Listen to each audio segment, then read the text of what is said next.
Meus irmãos, minhas irmãs, a igreja celebra hoje a solenidade de São Pedro e São Paulo. Pedro representa a instituição, Paulo, a pregação, a missão. Hoje, ao celebrarmos a festa desses dois apóstolos, o seu martírio, nós nos recordamos do Papa. A Igreja Católica ininterruptamente mantém de século a século aquilo que nós chamamos de sucessão apostólica, que acabamos de escutar no Evangelho. Jesus dá a Pedro o poder das chaves, isto é, de ligar e desligar. Hoje, cresce cada vez mais uma tentação, sobretudo nesse tempo em que estamos vivendo de polarização política, social e econômica, direita, esquerda, comunista ou não comunista, pessoas que começam a dizer: este Papa não me representa, esta igreja não me representa. De fato, o Papa não representa a nós católicos, a igreja não representa ninguém, nós somos igreja.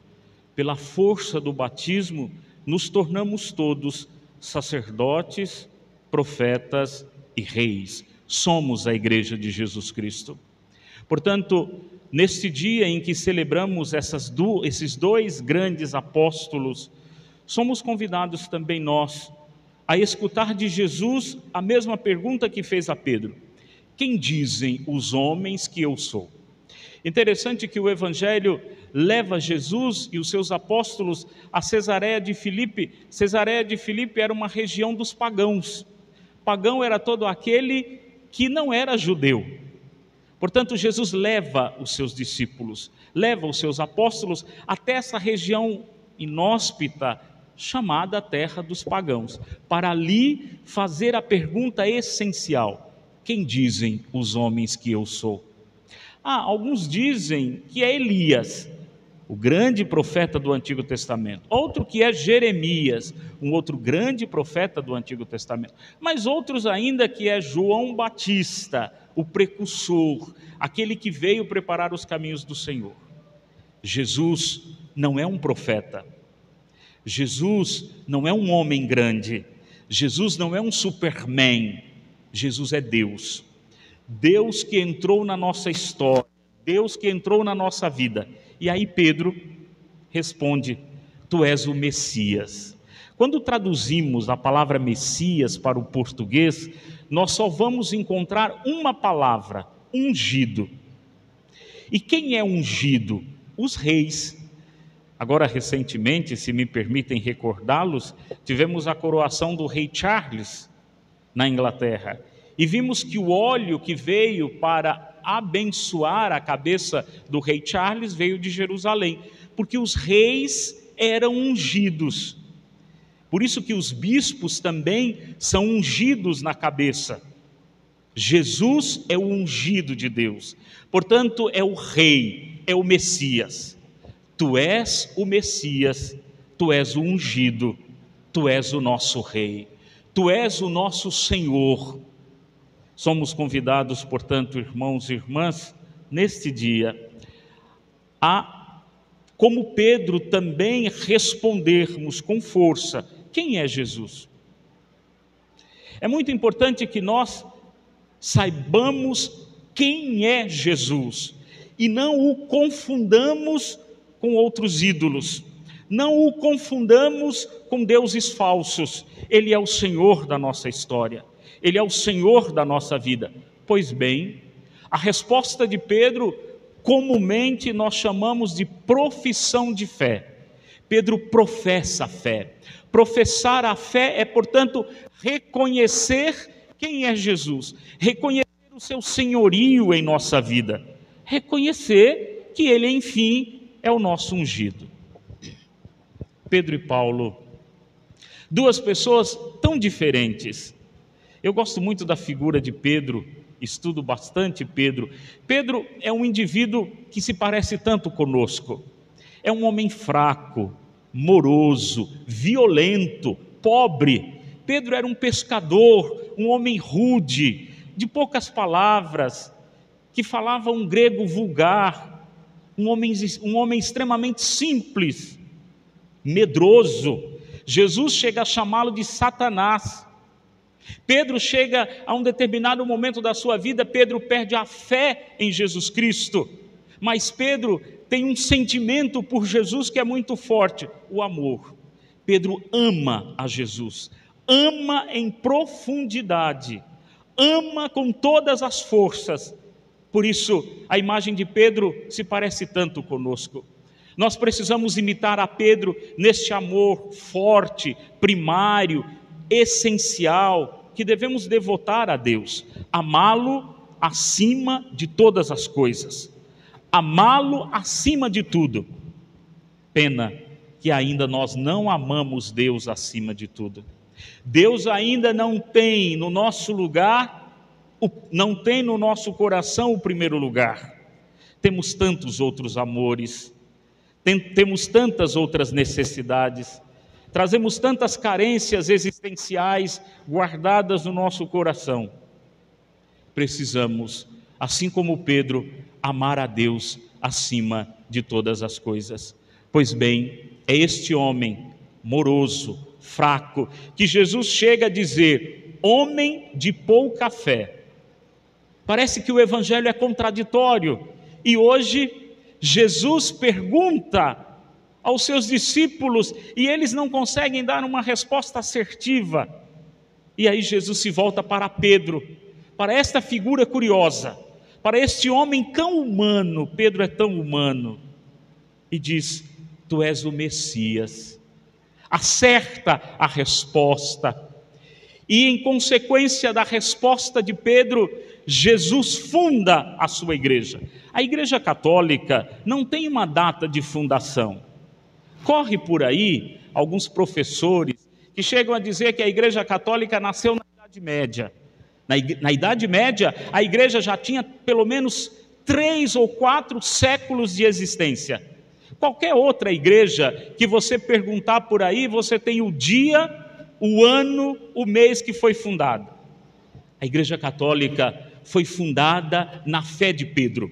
Por isso, não tem um dia, não foi fundada na Idade Média, não foi fundada na Idade Moderna. A Igreja Católica remonta ao século I, exatamente o tempo do Evangelho, o tempo em que os Evangelhos são escritos. Jesus funda a sua igreja sobre a fé de Pedro, de um homem simples. E Paulo? Paulo é outra figura curiosíssima. Paulo era cidadão romano, tinha passaporte romano, se podemos dizer assim.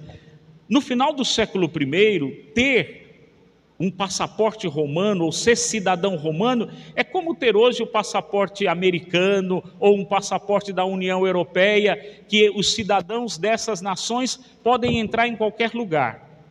Paulo era um jovem muito inteligente. O seu nome judeu era Saulo. Paulo se preparava para ser rabino. E Paulo era o perseguidor dos cristãos, matou muitos cristãos. No caminho de Damasco, Jesus encontra Paulo e diz, Saulo, Saulo, por que me persegues? E Paulo diz, mas eu não persigo você, quem é você? Paulo toma consciência de que ele perseguiu os cristãos, matou muitos cristãos à espada, cai do cavalo. Meus irmãos, minhas irmãs, Paulo era uma pessoa muito autorreferencializada, como muitas vezes também nós somos. Vivemos na soberba, achamos que somos importantes. Quem de nós aqui tem a certeza que vai voltar para a cama esta noite? Quem de nós aqui tem a certeza que acordará amanhã? A única certeza que nós temos é que a morte nos espera.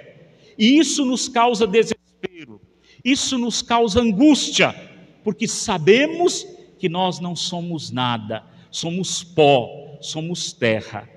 Por isso, Paulo, quando cai do cavalo, cai da sua arrogância e encontra-se com a humildade. A palavra humildade, a raiz da palavra humildade remonta à terra, pó. Portanto, ser humilde é ter os pés fincados na terra. Muitas vezes nós tiramos os pés da terra e achamos porque temos bens, porque temos conhecimentos, somos grandes, somos maiores do que os outros, e não somos. Porque a única coisa e certeza que nós temos é a morte que nos espera. Voltamos à terra, voltamos àquilo que somos. Paulo, portanto, nos ensina esse caminho da humildade. Não podemos ser irmãos e irmãs, ou não podemos viver na terra com os pés fora dela. Precisamos ser humildes, precisamos recordar quem somos. Somos pó, somos terra. Por isso, na primeira leitura, Paulo e Pedro têm a experiência exatamente do encontro com este homem que não anda, que tem os pés tortos. E Pedro, ao encontrar esse homem, diz: eu não tenho nem ouro nem prata, mas o que eu tenho eu te dou. E o que é que Pedro tem? Jesus Cristo. Nós cristãos não temos nem ouro nem prata. A riqueza da igreja não é o ouro, a riqueza da igreja são os pobres. Uma igreja que não serve os pobres, uma igreja que não vai ao encontro dos pobres, que são os preferidos de Deus. Jesus se fez pobre, se fez pequeno, exatamente para nos salvar. Assim, a maior riqueza da igreja é Jesus e os pobres. Eu gosto de fazer uma comparação. No Vaticano, quando olhamos exatamente a Basílica de São Pedro, com toda a sua beleza e todo o seu ouro, falamos: mas como a igreja é rica.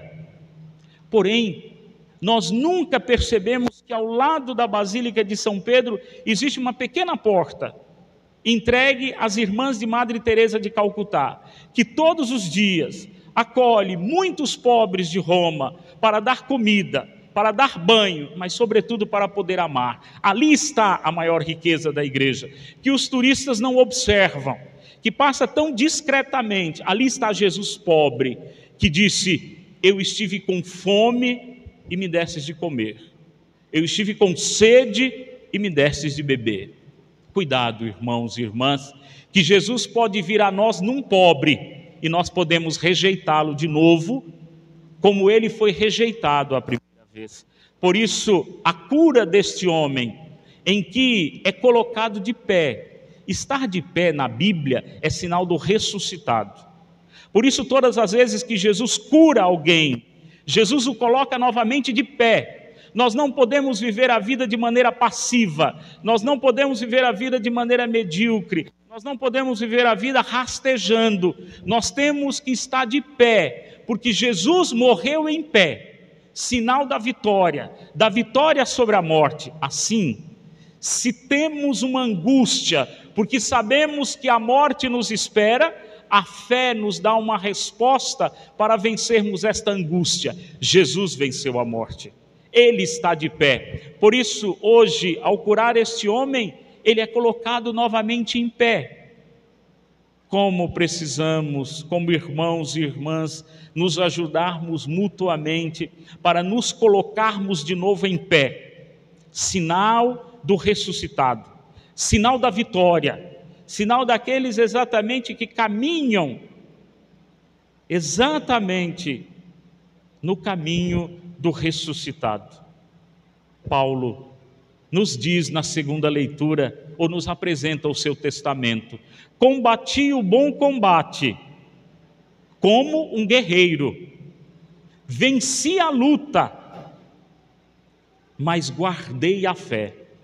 Será, irmãos e irmãs, que no nosso último dia, quando nos encontrarmos com o Senhor da nossa história, nós vamos dizer também a Deus: eu vivi, eu sofri, eu passei por tantas dificuldades, eu corri, mas eu guardei a fé, eu não perdi a fé. É esta, portanto, a grande mensagem da festa dos apóstolos Pedro e Paulo: a fé em Deus. A fé é uma palavra pequena, Eu gosto de uma definição de fé que diz que fé é um salto que damos sobre o abismo. Podemos perder tudo, podemos perder qualquer coisa, mas não podemos perder a fé. É isso que nos diferencia daqueles que não creem, a fé. Para aqueles que creem, o sofrimento tem uma nova face. Nós cristãos sofremos. Hoje parece que as pessoas não querem sofrer. Viver pressupõe sofrer. Não existe vida sem sofrimento. Mas o mais importante não é o sofrimento. O mais importante é que pela fé nós podemos vencer o sofrimento. Por isso Paulo diz: tudo eu posso ter perdido, mas a fé me foi resguardada. Que exemplo bonito, que testemunho de fé, que nós cristãos somos convidados a dar neste mundo tão conturbado em que estamos vivendo, numa sociedade tão separada, tão esquizofrênica, dividida como estamos vivendo. Um tempo difícil, onde os homens e as mulheres têm tirado Deus da sua consciência e têm voltado somente para si mesmo.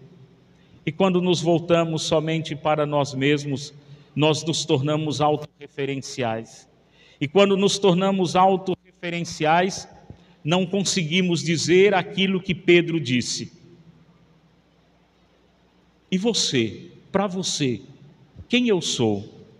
E Pedro responde: tu és o Messias. Fica, portanto, para nós esta pergunta.